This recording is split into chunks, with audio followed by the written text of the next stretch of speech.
Hello friends, आप देख सकते हैं कि आज हम लोग कक्षा 7 के लिए इतिहास की पुस्तक हमारी विरासत का पार्ट 1 हम लोग आज पढ़ाई करेंगे।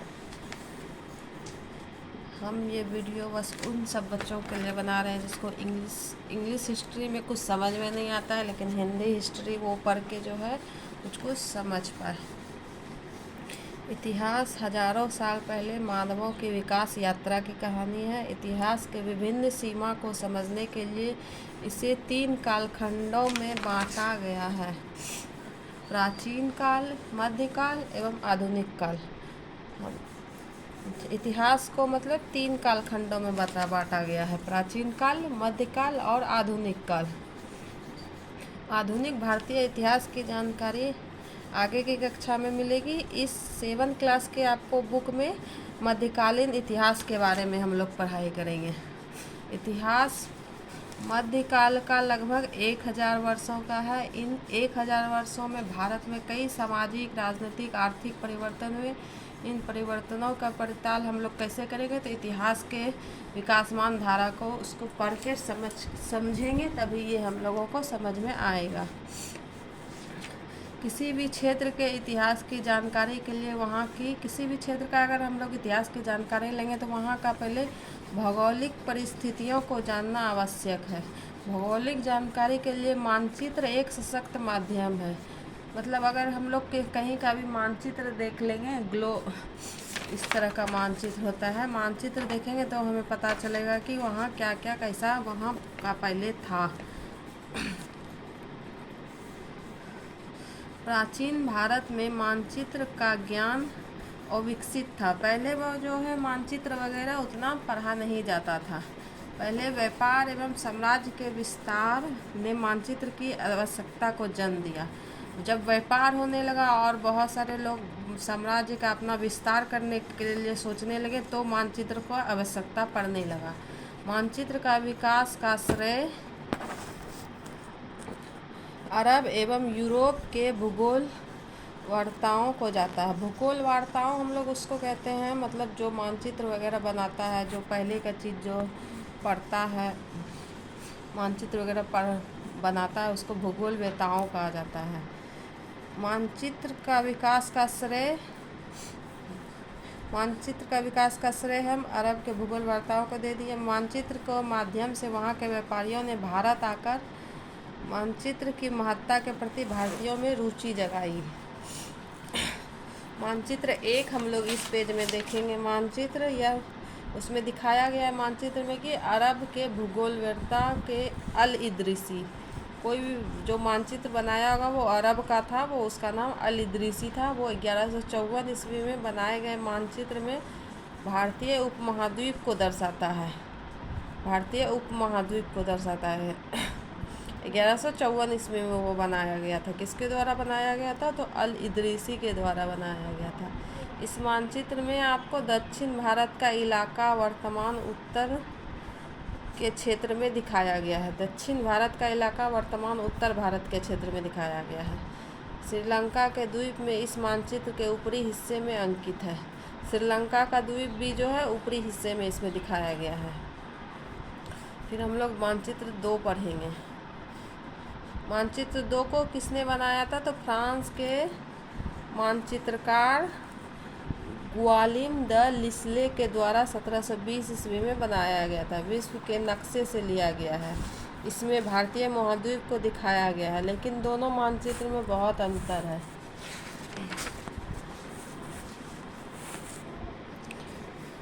इसका कारण क्या हो सकता है? दोनों मानचित्र में बनाए जाने वाले कालावधि उपमहाद्वीप के बारे में सूचनाएं काफ़ी बदल गई थी। मतलब पहले जो मानचित्र बना रहा है उसके बारे में सूचना दोनों को अलग अलग मिला होगा, इसलिए वो जो है अलग अलग मानचित्र बना दिया। चित्र 2, भारतीय उपमहाद्वीप के मानचित्र वर्तमान मानचित्र से काफ़ी मिलता जुलता है। चित्र 2 में जो है वर्तमान मानचित्र से बहुत मिलता जुलता है। ये वाला आप जैसा कि देख सकते हैं, इंडिया का मानचित्र है ये। अभी भी यहाँ पे इस तरह का हम लोग को दिखाया जाता है। इस तरह का यहाँ पे गुजरात है, इधर से नीचे केरला है, यहाँ श्रीलंका है। अभी भी ये सारा इस तरह का नीचे का है ही। ऊपर का पहले भारत बहुत बड़ा था, अभी थोड़ा कट छट के छोटा हो गया। नीचे का देख सकते हैं कि उसी तरह का मानचित्र दिखा, उपमहाद्वीप वगैरह भी मिलता जुलता है ये सब। मानचित्र या नक्शा बनाने वाला व्यक्ति, मानचित्र या नक्शा बनाने वाला व्यक्ति क्या कहलाएगा? मानचित्रकार कहलाता है। इस कला को मानचित्रांकन या मानचित्रकारी यानी कि इंग्लिश में बोले तो कार्टोग्राफी कहा जाता है। कार्टोग्राफी वर्ड आप इंग्लिश के बच्चों ने पढ़ा होगा, उसको मानचित्रकारी हिंदी में बोला जाता है। कार्टोग्राफी जो मानचित्र या नक्शा बनाएगा।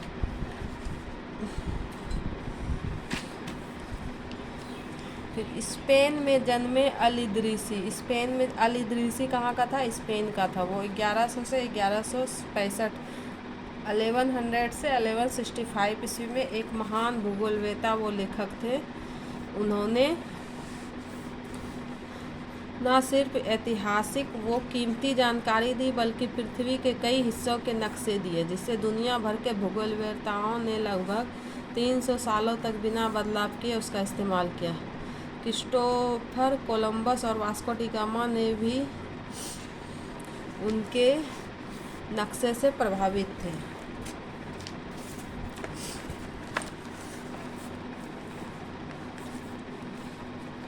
जब कोई इतिहासकार प्राचीन दस्तावेजों, नक्शों और लेखों का अध्ययन करता है, जब कोई भी इतिहासकार रहेगा वो प्राचीन दस्तावेजों मतलब पुराना ज़माना का कागज़ वगैरह जो डॉक्यूमेंट्स होगा उसका और नक्शा को और लेख को अध्ययन करेगा, तो उसके लिए उनकी ऐतिहासिक पृष्ठभूमि तथा सूचनाओं का संदर्भ का ध्यान रखना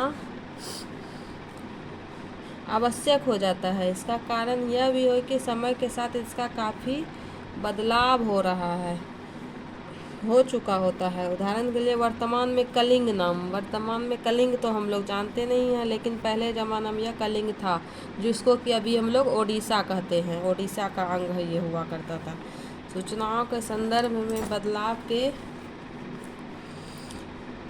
क्रम में भाषा और अर्थ में भी बदलाव होता है। जैसे मध्यकाल के फारसी तथा आधुनिक फारसी भाषा में काफ़ी भिन्नता है। पहले का फारसी भाषा और अभी का फारसी भाषा में बहुत भिन्नता है। ये भिन्नताएं सिर्फ व्याकरण एवं शब्द भंडार में ही नहीं बल्कि समय के साथ अनेक शब्दों के अर्थों में भी दिखाई देती है। आज हम हिंदुस्तान शब्द का प्रयोग भारत के लिए करते हैं, लेकिन 13वीं सदी में जब फारसी इतिहासकार यहाँ आए थे तो उन्होंने मिन्हाज ए सिराज ने इस शब्द का उपयोग केवल पंजाब, हरियाणा और गंगा यमुना के बीच के स्थित क्षेत्रों के लिए किया था। मतलब इसमें हम कह सकते हैं 13वीं सदी में जो फारसी इतिहासकार मिन्हाज ए सिराज आया था वो सिर्फ पंजाब, हरियाणा, यहाँ पंजाब इधर कहलाएगा हरियाणा और गंगा के बीच का क्षेत्र, यहाँ पे गंगा का क्षेत्र को ही वो मिन्हाज ए सिराज कहा था। ये सभी दिल्ली सुल्तान के अधिकार क्षेत्र में थे। कालांतर में सल्तनत का विस्तार दक्षिण में भी हुआ, लेकिन हिंदुस्तान शब्द में दक्षिण भारत का समावेश नहीं हुआ। 16वीं सदी में बाबर ने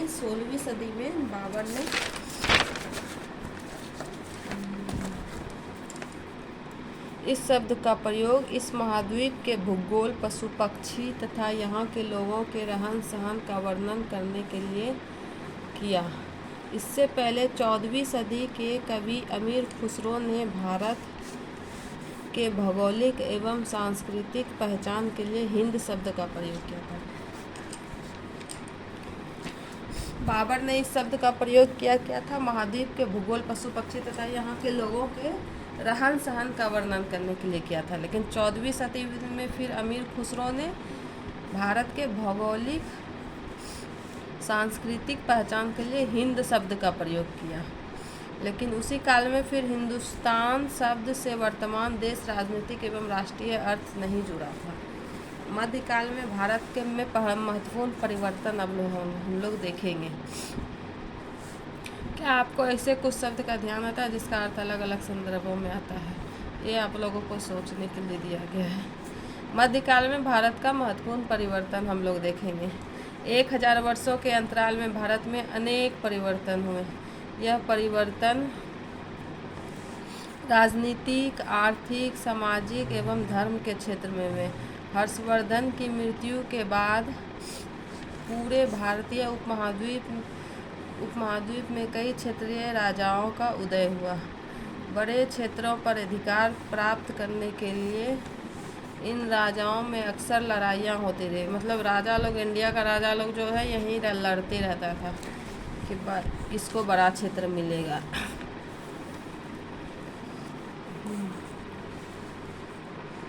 अब आप लोगों को जो है अच्छे से दिखाई पड़ेगा। अलग अलग भाषाओं एवं संस्कृतियों के चलते ये बाहरी खतरों से निपटने में एकजुट नहीं हो सके। परिणामतः क्या हुआ, अलग अलग भाषाओं और इंडिया में तो बहुत सारा संस्कृति है और बहुत सारा अलग अलग जगह का अलग अलग भाषा है। इसीलिए जो है राजा लोग जो है बाहर का खतरा आया तो ये लोग एकजुट नहीं हो सका, क्योंकि ये लोग तो राजा लोग खुद अपने में ही लड़ रहा था। परिणामतः भारत के कई बाहरी आक्रमण हुए। इन आक्रमणों की सफलता के बाद नए नए साम्राज्यों की स्थापना हुई। बहुत सारा आक्रमण हुआ। इन आक्रमण की सफलता के बाद नए नए साम्राज्य का स्थापना हुआ। बाहर से जो आक्रमण हुआ उसके बाद नया नया साम्राज्य हुआ। मुगल वंश के पतन के काल के क्षेत्र में फिर से उभरने लगे। 13वीं सदी में तुर्क आया और अफगान आया। 16वीं सदी में भारत में मुगलों के साम्राज्यों की स्थापना हुई। 16वीं सदी में मुगल आ गया। इस लंबे समय अंतराल में हिंदू एवं मुस्लिमों के आपसी संपर्क के कारण इस महाद्वीप में एक ऐसी संस्कृति का जन्म हुआ जिसमें हिंदू एवं मुस्लिम परंपराओं का समावेश था। हिंदू एवं मुस्लिम में आपसी संपर्क के कारण जो है एक ऐसा संस्कृति का जन्म हुआ जिसमें हिंदू एवं मुस्लिम का मतलब हिंदू और मुस्लिम मिक्स हो गया था। मिक्स एक संस्कृति का जन्म हुआ था जिसमें थोड़ा बहुत हिंदू का भी रीति रिवाज होगा, थोड़ा बहुत मुस्लिम का। आगे हम लोग पढ़ते हैं इसके बारे में क्या है। इस संस्कृति की छाप स्पष्ट रूप से मध्यकाल की भाषा, साहित्य, चित्रकला, वास्तुकला तथा मूर्तिकला में थे। इस संस्कृति का नाम तो नहीं दिया हुआ है कि हिंदू और मुस्लिम का जो मिक्स एक संस्कृति का जन्म हुआ, उसका नाम तो नहीं दिया, लेकिन इसमें दिया हुआ है कि उसके भाषा, साहित्य, चित्रकला, वास्तुकला और मूर्तिकला में हम लोग को वो दिखता है। बहुत सारे इंडिया में अभी भी आप लोग मूर्ति देखेंगे, मंदिर देखेंगे, वो कैसे बनाया गया उसका अभी तक खोज नहीं हो पाया है। आगे देखेंगे प्रौद्योगिकी के क्षेत्र में क्या बदलाव हुआ था। मध्यकाल में अलग अलग समय पर कुछ नवीन प्रौद्योगिकी का प्रयोग प्रारंभ हुआ था। कृषि के क्षेत्र में क्रांतिकारी बदलाव देखने को मिलता है। अब सिंचाई रहट से होने लगी, इसमें उत्पादन में वृद्धि होने लगी। कताई में चरखे का इस्तेमाल होने लगा। कताई जो होता था उसमें चरखे का इस्तेमाल होने लगा। इसी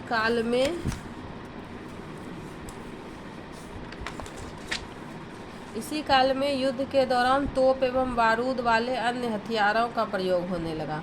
इस कालावधि में आलू, मक्का, मिर्च, चाय, कॉफ़ी जैसी फसलें यहाँ विदेशियों द्वारा लाई गई थी। प्रौद्योगिकी के क्षेत्र में हमने देख लिया कि सिंचाई के क्षेत्र में चेंज हुआ।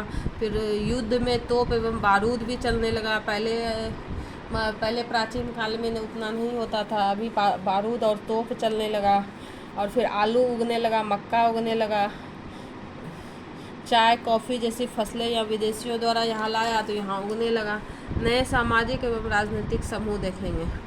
मध्यकाल में लोगों की गतिशीलता में वृद्धि होने लगी।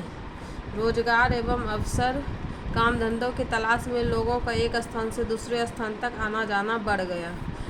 यहाँ की खनिज संपदा, व्यवसाय की संभावना विदेशियों को आकर्षित किया। इस काल में नए नए सामाजिक समूहों का उदय हुआ, जिससे राजपूत एवं महत्वपूर्ण समुदाय के रूप में उभरा। राजपूत शब्द राजपुत्र से निकला है, जिसका अर्थ है राजा का पुत्र। इस काल में शब्द का प्रयोग आमतौर पर योद्धाओं, राजा, सामंत वर्ग के लिए होता था। यह वर्ग अपने को क्षेत्रीय वर्ण होने का दावा करते थे। योद्धा वर्ग अलग अलग शासकों की सेनाओं में सेवारत थे। योद्धा वर्ग जो आता था वो अलग अलग शासकों का सेना में ही वो बस भर्ती होता था और किसी चीज़ में वो भर्ती नहीं होगा। ये रहट का ये हम लोगों ने इधर एक रहट, सिंचाई रहट से होने लगी। हम लोगों ने इधर एक वर्ड पढ़ा था कि यहाँ पे सिंचाई रहट से होने लगी। ये रहट का आप लोग पिक्चर देख सकते हैं कि रहट किसको कहते हैं। यहाँ लिखा हुआ है रहट, ये रहट का पिक्चर, इससे सिंचाई होता था खेतों में। मध्यकाल के दौरान जंगलों को साफ कर कृषि योग्य भूमि में वृद्धि की जा रही थी। मध्यकाल में जंगल को वगैरह मतलब साफ करके कृषि योग्य भूमि बनाया जा रहा था। कुछ क्षेत्रों में यह परिवर्तन अपेक्षाकृत अधिक तेजी से हो रहा था, कुछ क्षेत्रों में तेजी से हो रहा था, और जंगलों में रहने वाले आदिवासी लोग विवश होकर अपना स्थान छोड़ दिए। इनमें से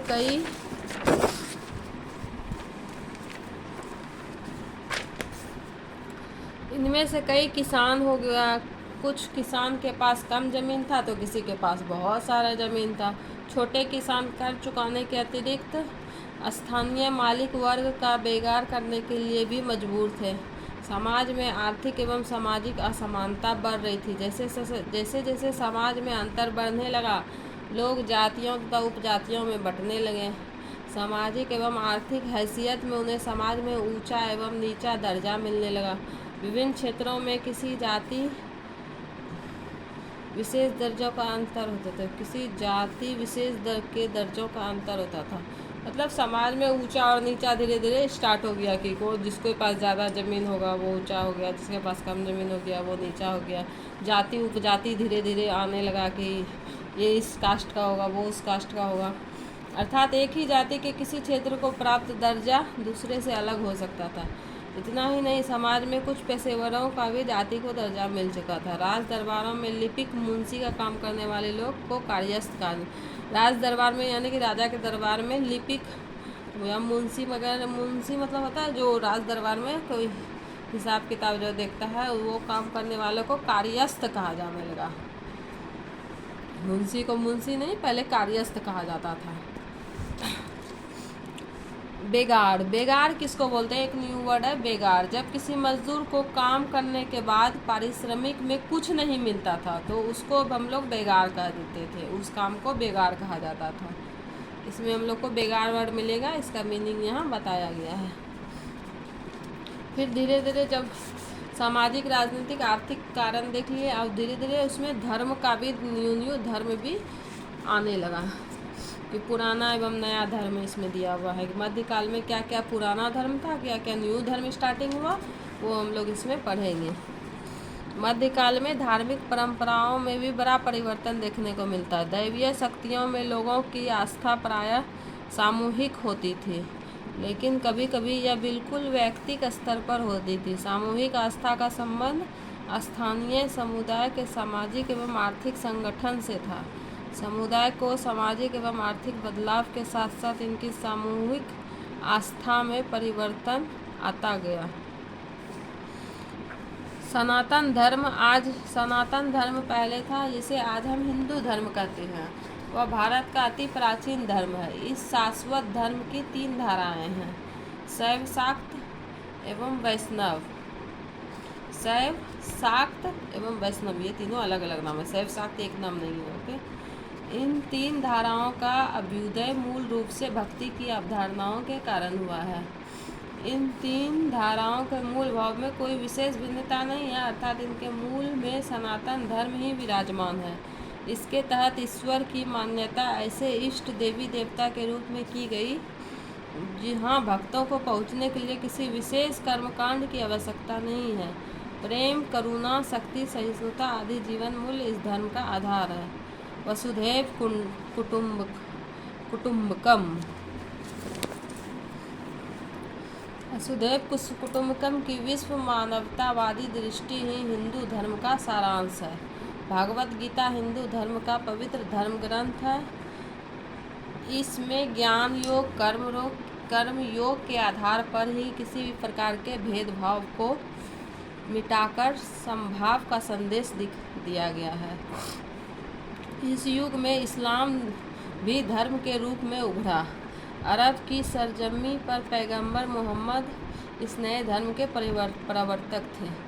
7वीं शताब्दी में अरब व्यापारियों एवं अप्रवासियों के द्वारा कुरान शरीफ के संदेश को भारत मतलब 7वीं शताब्दी में अरब का व्यापारी था और वो प्रवासी मतलब वो वहाँ का यहाँ का वासी नहीं था, बाहर से आया था। उन्होंने कुरान शरीफ के संदर्भ को भारत लाया। कुरान शरीफ जो मुस्लिम वगैरह में पढ़ते हैं कुरान होता है, उनको भारत लाया सारे संदेश को। कुरान इस्लाम धर्म का पवित्र धर्म ग्रंथ है। ऐसा मान्यता है कि अल्लाह ईश्वर के संदेशों का संग्रह है जिसे उसने दूत जिब्राइल के माध्यम से पैगंबर मोहम्मद तक पहुंचाया। पैगंबर मोहम्मद तक पहुंचाया किसके द्वारा? जिब्राइल के द्वारा। हम लोग बोलते हैं पहले कुरान कहाँ से आया, कुरान का हिस्ट्री क्या है। यहाँ पे हम लोग देख सकते हैं कि कुरान शरीफ का हिस्ट्री दिया हुआ है थोड़ा बहुत। दूत जिब्राइल, अब जो उसके कुरान के पूजा करते हैं वो तो उसके बारे में ज़्यादा कुछ जानते हैं, हम लोग तो बुक के माध्यम से इतना सा जान पा रहे हैं। यह ग्रंथ एक ईश्वर की सत्ता को स्वीकार करता है तथा प्रेम, करुणा एवं उदारता में विश्वास का नेता को खलीफा कहा जाता है, विश्वास का संदेश देता है। पैगंबर के बाद इस्लामिक जगत में बागडोर संभालने वाले धार्मिक नेता को खलीफा कहा जाता है। पैगंबर पहले था, उसके बाद पैगंबर के बाद जो इस्लामिक में जगत का बागडोर था संभालेगा उसको खलीफा कहा जाने लगा। प्रथम खलीफा अब्रबूक था। प्रथम खलीफा कौन थे? अब्रबूक। 3 अन्य प्रमुख खलीफाओं के नाम उमर, उस्मान व अली हैं। सल्तनत काल से ही कई शासक के द्वारा इस्लाम धर्म के विद्वानों उलेमा को संरक्षण दिया जाने लगा। कालांतर में हिंदू धर्म की तरह इस्लाम धर्म की भी व्याख्या अलग अलग ढंग से की जाने लगी। इस्लामिक न्याय सिद्धांतों को कई महत्वपूर्ण निर्णयों में भी अंतर रहे हैं। भारत में हनफी और शफई 2 प्रमुख इस्लामी सिद्धांत हैं, हनफी और शफई। अब हम लोग ऐतिहासिक स्रोत देखेंगे। ऐतिहासिक मध्यकाल में इतिहास का कितना स्रोत है? 2 स्रोत मुख्य रूप से, एक पुरातात्विक स्रोत, एक साहित्यिक स्रोत। पुरातात्विक स्रोत किसको कहते हैं इसमें हम लोग पढ़ेंगे, और एक साहित्यिक स्रोत किसको कहते हैं वो भी पढ़ेंगे। पुरातात्विक स्रोत में सिक्के, स्थापत्य, सिक्के, भवन निर्माण कला यानी कि भवन निर्माण जैसे कैसे होता है कला को स्थापत्य कहा जाता है इत्यादि आते हैं। इस काल में कई स्मारकों का निर्माण हुआ। दक्षिण राजाओं के द्वारा कई मंदिरों का निर्माण कराया गया। अभी भी हम लोग देखते हैं दक्षिण में केरल वगैरह में, केरल में दक्षिण का प्रदेश जितना है, केरल कर्नाटक वगैरह में बहुत सारा ऐसा मंदिर है जो कि आज भी वैज्ञानिक लोग उस पर कर रहा है कि कैसे उस टाइम डिज़ाइन बनाया गया। ये बहुत सारा हम लोग दक्षिण भारत में मंदिर वैसा देखते हैं। वो सब दक्षिण के राजाओं के द्वारा कई मंदिरों का निर्माण कराया गया। सल्तनत एवं मुग़ल काल के शासकों ने कई मस्जिदें एवं मकबरे बनवाए थे। सल्तनत एवं मुग़ल काल के शासक ने ये भवन उस काल के भवन निर्माण की तकनीक एवं कला को बताते हैं, स्पष्ट करते हैं। इनमें से अधिकांश जो भी आज हमारे धरोहर के रूप में मौजूद हैं, इस कलावधि में कई शासकों ने अपने अपने सिक्के चलाए थे। ये सिक्के सोना, चांदी, कांसे के थे, जिससे उस शासक के साम्राज्य के आर्थिक स्थिति का पता चलता है। सिक्कों में शासक राज चिन्ह या अपना नाम उत्कीर्ण करवाते थे। उत्कीर्ण मतलब अंकित, मतलब उसमें लिखवाते थे सिक्कों में। अब हम लोग साहित्यिक स्रोत देखेंगे। मध्यकाल में कागज़ सस्ता एवं आसानी से उपलब्ध हो गया था, अतः इसका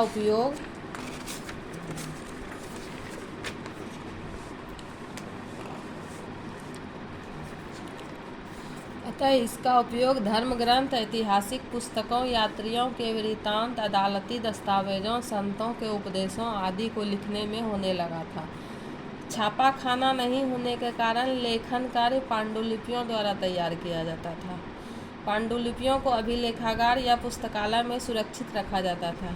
इतिहासकार इन पांडुलिपियों को दस्तावेजों से जानकारी प्राप्त करते हैं, लेकिन इनका इस्तेमाल करना आसान नहीं है। छापा खाना नहीं होता था, जिसके कारण जो है पांडुलिपियों को अभिलेखागार में सुरक्षित किया जाता था। पांडुलिपियों से तैयार किया जाता था लिखने का काम वगैरह। अभिलेखागार किसको कहते हैं? जहाँ दस्तावेजों और पांडुलिपियों को संग्रहित यानी कि जमा करके एक जगह रखा जाता है, उसको अभिलेखागार कहते हैं। छापेखाना के अभाव में पांडुलिपियों की प्रतिकृति लिपिक या नकलविश के हाथ से बनाते थे। पांडुलिपियों की प्रतिकृति लिपिक या नकलविश हाथ से बनाते थे, मतलब मोहर बोल सकते हैं। छापाखाना नहीं था तो कुछ पांडुलिपि का लेटर वगैरह जो होगा उसका मोहर बना देता होगा, उसी से छाप के वो लोग लिखता होगा। तबकात, सामान्य इतिहास से संबंधित ग्रंथ को तबकात कहा जाता है, जिसमें विभिन्न वर्गों के बारे में ऐतिहासिक जानकारी दी जाती है। कागज का आविष्कार प्राचीन चीन में हुआ था। 8वीं शताब्दी में यह ज्ञान इस्लामिक विश्व तक पहुंचा। वहां से 11वीं शताब्दी में यह ज्ञान यूरोप गया, जिसके बाद कई सुधार किए गए। ऐसा करते समय लिपिक कुछ शब्दों अथवा वाक्यों में फेरबदल कर देते थे। लिपिक जो है कुछ शब्द और वाक्य में फेरबदल भी कर देता था। कालांतर में इन प्रतिलिपियों की भी प्रतिलिपियां बनाई जाती थी, जिस कारण मूल ग्रंथ में कई प्रतिलिपियों में काफ़ी अंतर आ गया था। इसलिए इतिहासकारों को मूल लेखकों की बातों को समझने के लिए विभिन्न प्रतिलिपियों का अध्ययन करना जरूरी हो गया था। अलग अलग समय में लिखे गए वृत्तांतों में अंतर दिखने को मिलता है। 14वीं सदी के इतिहासकार जियाउद्दीन बर्नी ने 14वीं सदी का एक इतिहासकार था जियाउद्दीन बर्नी। उसने 1356 और 1358 ईस्वी में 2 वृत्तांत लिखे थे। दोनों में अंतर है। 1971 में बर्नी के पहले वृत्तांत में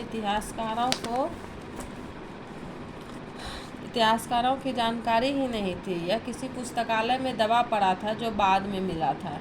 मध्यकाल के इतिहास की जानकारी अल-बिरूनी, हसन निजामी, मलिक इसामी, मिनहाज उल सराज जैसे इतिहासकारों की पुस्तक, मतलब हम लोग जो अभी मध्यकाल के बारे में ये जो बुक पढ़ रहे हैं या इसमें बुक में कुछ भी स्टोरी पढ़ रहे हैं तो वो हमें किससे मिला था?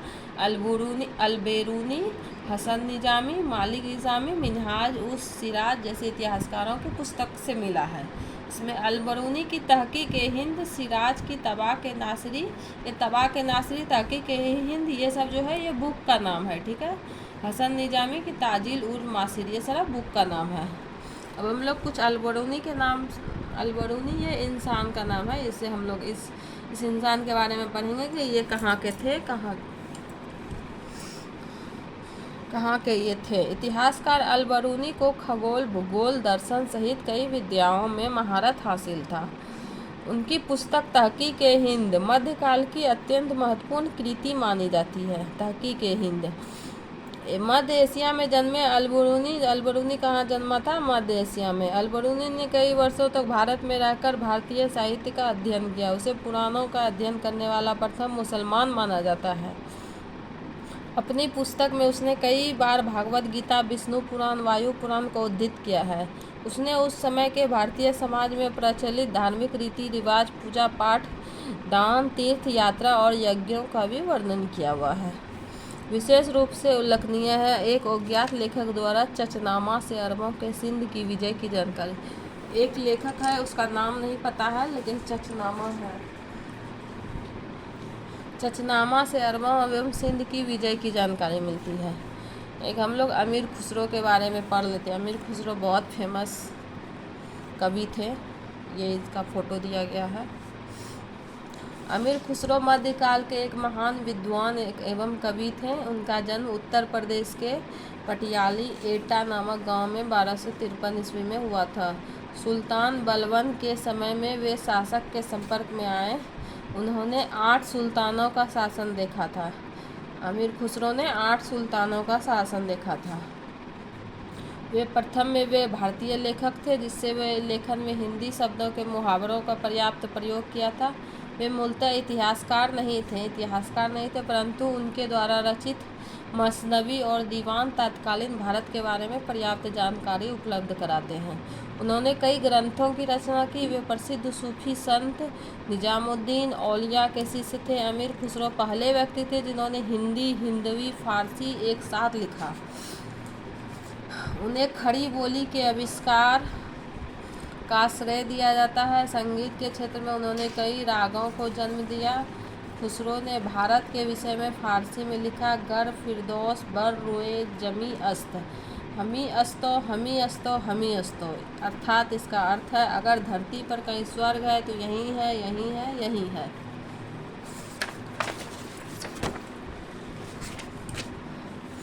मध्यकाल में ये झारखंड के बारे में कुछ दिया हुआ है कि मध्यकाल में झारखंड में क्या क्या हुआ था। मध्यकाल में झारखंड दिल्ली सल्तनत या सीधे बाहरी कब्जे से मुक्त था। छोटा नागपुर संथाल परगना से लेकर ओडिशा मध्य प्रदेश तक फैले जनजातीय क्षेत्र के लिए झारखंड शब्द का पहला प्रयोग था। पहला प्रयोग संभवतः मध्यकाल से ही शुरू हुआ था। झारखंड शब्द का पहला प्रयोग मध्यकाल से शुरू हुआ था। उपलब्ध ऐतिहासिक सामग्रियों में 13वीं शताब्दी के एक ताम्रपत्र से इस झारखंड शब्द का पहली बार प्रयोग मिलता है। 13वीं सदी के एक ताम्रपत्र से झारखंड यानी वन प्रदेश। मध्य काल में प्रारंभ में झारखंड में कई छोटे छोटे शासकों का शासन था, जिसमें पलामू का रक्सैल, कोकड़ा, नागवंशी, सिंहभूम, सिंहवंश आदि प्रमुख थे। इस समय तक झारखंडों के शासकों को ज़्यादा बाहरी हस्तक्षेप का सामना नहीं करना पड़ा। 2-3 बार मुस्लिम फौज उत्तर पूर्व झारखंड से होकर गुजरी।